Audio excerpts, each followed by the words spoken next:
फिर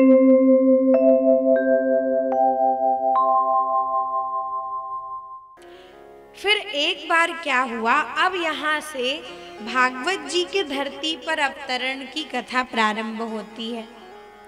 एक बार क्या हुआ, परीक्षित जी ने सोचा कि मेरे राज्य में, मेरे शासन में सब व्यवस्थाएं कैसी चल रही हैं, प्रजा का क्या रुझान है, कैसे लोग मेरे शासन के प्रति भाव रखते हैं, जरा जाके मुझे खुद ही पता लगाना चाहिए। तो वो स्वयं अपने राज्य में घूमने के लिए तैयार हुए, घोड़े पर बैठे और तैयार हुए जाने के लिए। बहुत घूमे, सब कुछ देखा, सब ठीक चल रहा है, सब व्यवस्थाएं ठीक हैं।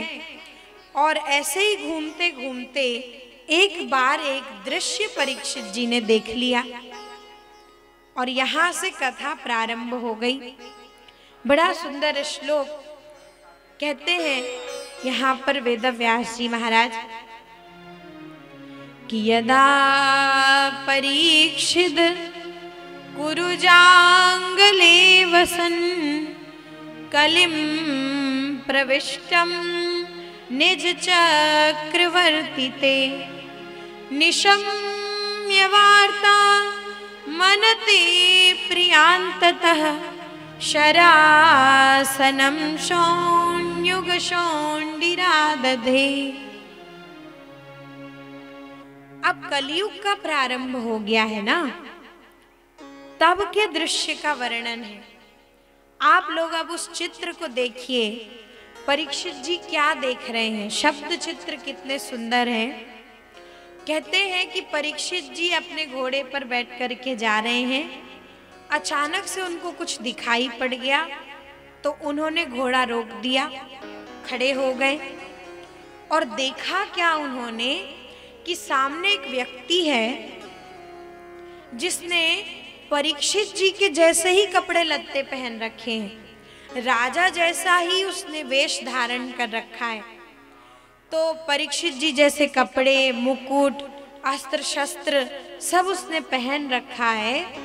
और वो व्यक्ति कर क्या रहा है, तो कहते हैं कि वो कार्य बड़ा निंदनीय कर रहा था। एक गाय खड़ी हुई थी, उसका एक छोटा सा बछड़ा था और वो व्यक्ति जिसने परीक्षित जी जैसा वेश ले रखा है, वो उस गाय के बछड़े के पैरों को अपनी तलवार से काट रहा है। 3 पैर तो उसने काट लिए, लेकिन जैसे ही वो चौथा काटने ही वाला था तो उस समय परीक्षित जी पहुंच गए, दौड़ करके गए और अपनी तलवार उसकी गर्दन पर लगा दी। बोले ठहर जा, कौन है तू, और तू मेरे राज्य में यहाँ पर रह कर के और गौ हत्या जैसा कार्य कर रहा है, तू क्या समझता है कि क्या मेरे दंड से बच जाएगा? और तूने ये कार्य किया है, मैं राजा हूं, मैं तुझे स्वयं दंड दूंगा। और परीक्षित जी महाराज उस व्यक्ति को मारने के लिए तैयार हो गए। उसने देखा कि अब तो परीक्षित जी मुझे मार ही डालेंगे, तो वो तुरंत पैरों में गिर गया। क्षमा करिए महाराज, क्षमा करिए, पहले जान तो लीजिए कि मैं हूं कौन, और उसके बाद आप दंड निर्धारित करना। परीक्षित जी ने कहा कि तेरे जैसे व्यक्ति को जानने की क्या जरूरत है, तू मेरे राज्य में रह करके गौ को, उसके बछड़े को कष्ट दे रहा है, दंड तो तुझे दूंगा ही दूंगा। बोले महाराज पहले मेरा परिचय प्राप्त कर लो, मैं हूं ना, मैं कलयुग हूं, मैं कोई व्यक्ति नहीं हूं, मैं समय हूं। और जैसे सतयुग, त्रेता, द्वापर ये सब समय आए और अपना अपना कार्य करके ये युग चले गए, तो अब मेरी बारी आई है समय चक्र में, इसलिए मैं आया हूं धरती पर। और मैं ये जो कार्य कर रहा हूं ना, ये कोई कार्य नहीं है, ये मेरा स्वभाव है और मैं अपने स्वभाव के अनुसार ही आचरण कर रहा हूं। बोले अच्छा, गऊ को, उसके बछड़े को मारना, कष्ट देना, क्या ये तेरा स्वभाव है? बोले ये भी समझ लीजिए कि ये गऊ और बछड़ा कौन है। ये भी कोई साधारण गाय और बछड़ा नहीं है। जैसे मैं कलयुग हूँ, वैसे ये जो गाय है वो धरती है, गऊ रूप में धरती खड़ी है। ये जो बछड़ा है वो धर्म है, बछड़े के रूप में धर्म खड़ा है। और जैसे कोई गाय और बछड़ा 4 चरणों पर खड़े होते हैं, तो धर्म जो होता है वो भी 4 चरणों पर खड़ा होता है। ध्यान दीजिए अब आप सभी लोग, धर्म के 4 चरण होते हैं। एक चरण होता है सत्य, दूसरा चरण होता है तपस्या, तीसरा चरण होता है दया, और चौथा चरण होता है पवित्रता। ये धर्म के 4 चरण होते हैं। और कलयुग ने जिन 3 चरणों को काटा है वो है तप, पवित्रता और दया। इसका मतलब है कि कलयुग में ये नहीं है। तप का नाम लोग सुनते हैं, पर क्या तप को सही अर्थ में समझा? तप का अर्थ होता है, तपस्या का अर्थ होता है, एक बड़े साधारण रूप में आप समझ लो, तप का अर्थ है जलाना।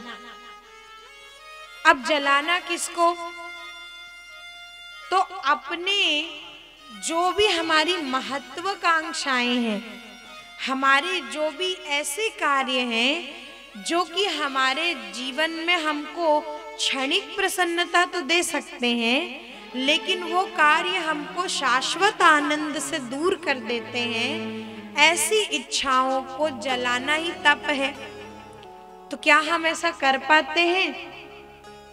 हमने तप का अर्थ ये ले लिया कि वो बड़े बड़े पहाड़ में जाना और नाक बंद करके बैठे रहना, ये तप है। तो ठीक है, अगर यही तप का अर्थ होता है तो चलिए सबको ही हिमालय चलते हैं और सब तपस्या करते हैं। बोले नहीं नहीं, हिमालय उमालय कौन जाएगा, जरा सी ठंडी लगते तो स्वेटर स्वाल ओढ़ लेते हैं, हिमालय के ठंड कौन सहेगा। और फिर हिमालय में जाके कोई वहां पर जाके कुछ ऐसा कार्य तो है नहीं, तप करना है। और तप करने के लिए जीवा को जीतना पड़ेगा, शरीर को जीतना पड़ेगा, इंद्रियों को जीतना पड़ेगा, तो भोजन वोजन सब त्यागना पड़ेगा। सुबेरे की चाय तो हमसे छूट नहीं सकती है, तो भोजन कैसे छूटेगा? एक दिन 1 कप चाय तो ना मिले, फिर देखिए जो हल्ला हम मचाते हैं पूरे घर में, तो हम हिमालय में जाएंगे, तप हो पाएगा क्या हमसे? संभव ही नहीं है। क्योंकि हमारा जीवन, हमारे जो मानसिकताएं जिस तरीके से चल रही हैं, तो वो वाले तप की तो बात छोड़िए, नाम ही सुनिए। तप का तात्पर्य है जलाना, अपने जीवन के क्षणिक प्रसन्नता देने वाले इच्छाओं को, महत्वाकांक्षाओं को नहीं हो सकता। पवित्रता, पवित्रता का मतलब है जैसे बाहर स्वच्छता हम रखते हैं, वैसे ही पवित्रता का तात्पर्य भीतर की सफाई से है, भीतर की स्वच्छता से है। और हमारे मन में, मस्तिष्क में क्या पवित्रता है? क्या आप लोग गारंटी के साथ कह सकते हो कि हमारे मन में पवित्रता है, हमारा मन स्वच्छ है, साफ है? नहीं कह सकते, क्योंकि भीतर ही भीतर हमने इतने प्रकार की चीजें अपना रखी हैं। हमने राग द्वेषों को अपना रखा है, अहंकार को पकड़ रखा है। हमने जो अपने मन मस्तिष्क में बहुत सारी गांठें बांध ली हैं, वो ऐसी हैं कि हम स्वयं नहीं कह सकते कि हर क्षण हम पवित्र हैं। तो पवित्रता भी थोड़ी डाउट में है, कलयुग में ये भी नहीं है। और उसके बाद दया, तो दया का तात्पर्य क्या है? केवल किसी व्यक्ति को कुछ उसकी जरूरत का चीज या सामान दे देना, यही दया नहीं है। मन वचन वाणी से कर्म से किसी के हृदय को ठेस नहीं पहुंचाना, ये दया है। और हमने बस कुछ चीजें देना सीख लिया, हम सोचे कि हम दया कर रहे हैं सामने वाले पर। हम किसी पर दया नहीं कर सकते क्योंकि हम स्वयं अपूर्ण हैं, तो हम कैसे किसी पर दया कर सकते हैं। पूर्ण तो परमात्मा है, वो दया करता है सब पर। हमको तो बस ये देखना है कि हमारा आचरण ऐसा हो, हमारी वाणी ऐसी हो, हमारे कर्म ऐसे हो जिससे किसी के जीवन में किसी के हृदय को ठेस ना पहुंचे। दया से तात्पर्य इतना लीजिए। और हम इसमें भी सावधानी नहीं रख पाते हैं, तो तप, पवित्रता और दया को कलयुग ने काट लिया, केवल एक सत्य बचा रह गया है। और सत्य तो कभी नष्ट हो ही नहीं सकता, क्योंकि हमने पहले दिन ही सुन लिया है कि सत्य स्वयं भगवान है। हाँ, सत्य छिपाया जा सकता है, सत्य दबाया जा सकता है, पर सत्य नष्ट नहीं किया जा सकता। छिपा हुआ सत्य ही तो असत्य है। तो जब सत्य बाहर प्रकट हो गया तो वो सत्य नष्ट नहीं हुआ था, केवल छिप गया था।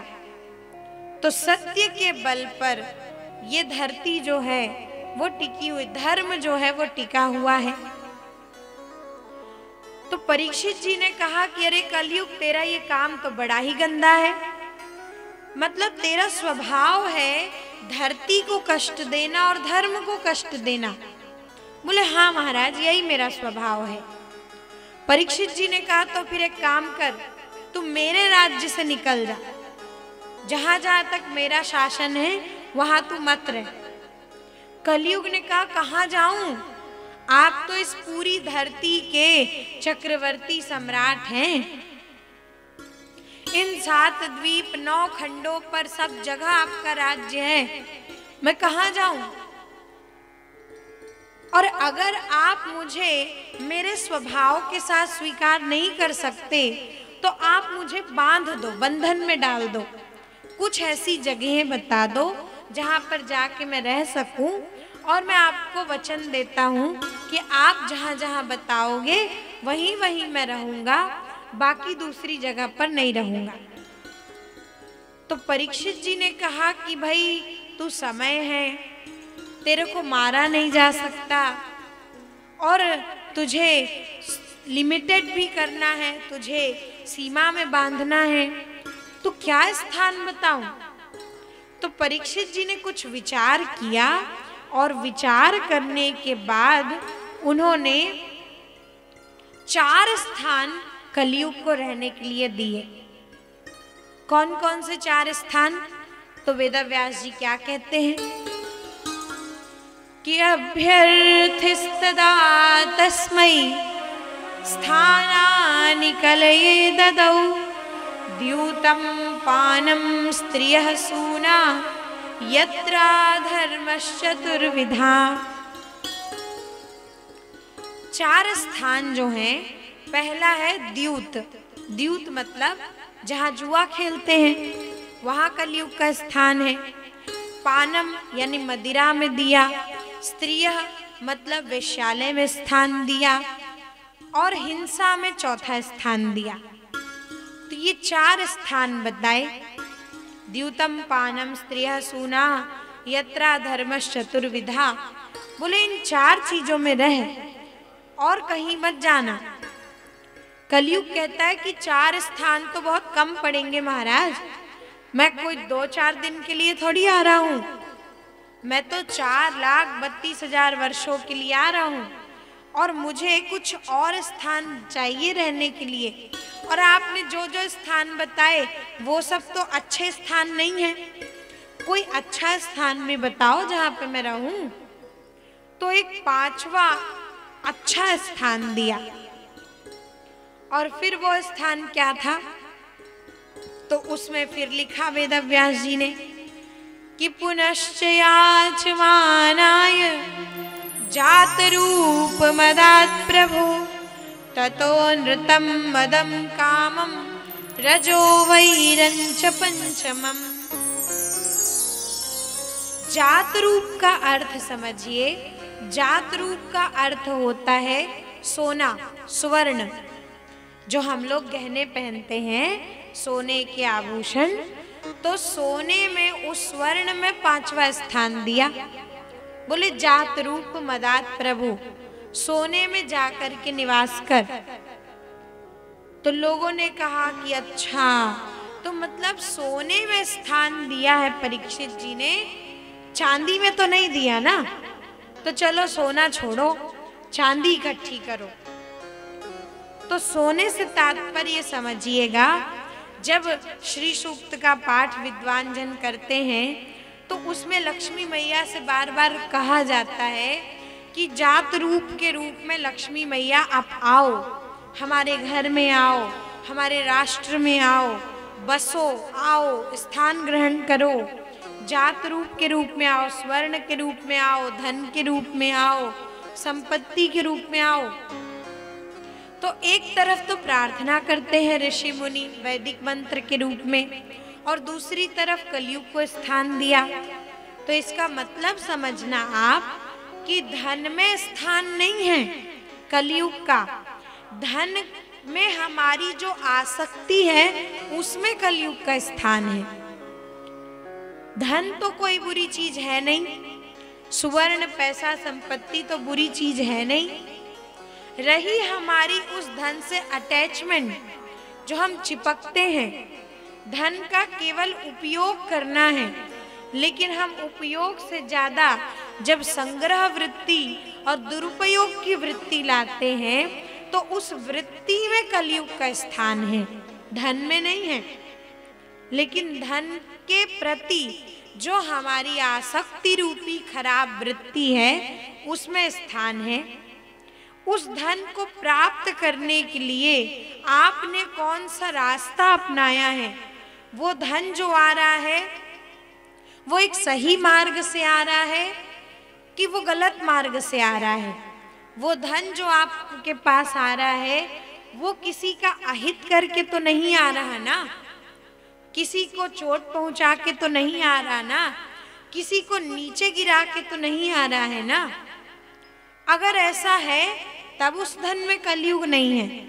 लेकिन अगर वो धन गलत रास्ते से आ रहा है, किसी को गिरा के, अहित करके, किसी का बुरा करके आ रहा है, तो उस धन में कलयुग का स्थान है। और जब ये स्थान दिया तो देखिए कितनी बड़ी बात हो गई। कलयुग और कहीं नहीं जा करके जो परीक्षित जी ने अपने माथे पर सोने का मुकुट पहना था उसी में आके विराजमान हो गए कलयुग जी महाराज। अब बड़ी गड़बड़ हो गई कि स्थान तो दे दिया, लेकिन पहले वहीं जाकर के बैठे जो स्थान परीक्षित जी ने दिया था। प्रश्न आया कि क्या परीक्षित जी का भी धन गलत मार्ग से आया है? तो बोले नहीं नहीं, ये मुकुट आज जो पहन रखे हैं परीक्षित जी, ये इनका नहीं है। एक राक्षस राजा हुआ, नाम था जरासंध। भगवान श्री कृष्ण ने भीमसेन के हाथों उसको मरवाया था और उसने अनेक राजाओं को बंदी बनाया था, उनकी धन संपत्ति छीनी थी, उस पैसे से ये मुकुट बनवाया था। और जब भीमसेन ने जरासंध को मारा था तो वो उसका मुकुट लेके अपने घर आ गए थे। और आज परीक्षित जी ने अपना मुकुट ना पहन के वही वाला मुकुट उनको कहां से पसंद आ गया और अपने माथे पर पहन लिया। तो अधर्म तो किसी और का है, लेकिन वो अधर्म का धन आज अगर परीक्षित जी के पास है तो वो हानि इनको पहुंचा रहा है। कैसे चक्र चलता है देखिए, कहीं और का था पर कहीं और आ गया तो हानि उसने वहां पर भी कर दी। तो इसलिए बड़े सावधान रहने की जरूरत है कि हम कहां कहां संगति करते हैं, कहां कहां हम जुड़ते हैं। तो उस मुकुट में कलयुग आकर के विराजमान हो गया और अब एक नई यात्रा परीक्षित जी की शुरू हो गई। कहाँ तो देखिए कि ये युग को परिवर्तित करने चले थे, कलयुग को ही मारने चले थे, लेकिन कहाँ समय ने इन परीक्षित जी को भी अपनी तरफ मोड़ लिया। यानी समय बहुत बलवान चीज है, कोई भी व्यक्ति इस समय के प्रभाव से बच नहीं सकता। बस हमारे हाथ में समय को बदलना, समय को आगे पीछे करना नहीं है, हमारे हाथ में केवल समय का सदुपयोग करना बस है। और वही हम नहीं करते, बाकी सब जो नहीं हो सकता उसको विचार कर करके अपनी ऊर्जा व्यर्थ में नष्ट करते रहते हैं। हमारे हाथ में केवल समय का सदुपयोग करना है, समय से लड़ना झगड़ना हमारे बस की बात नहीं है।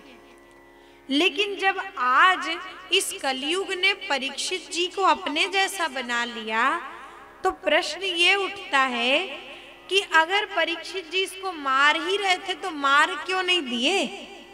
अगर उसी समय मार दिए होते तो झंझट ही खत्म हो जाती।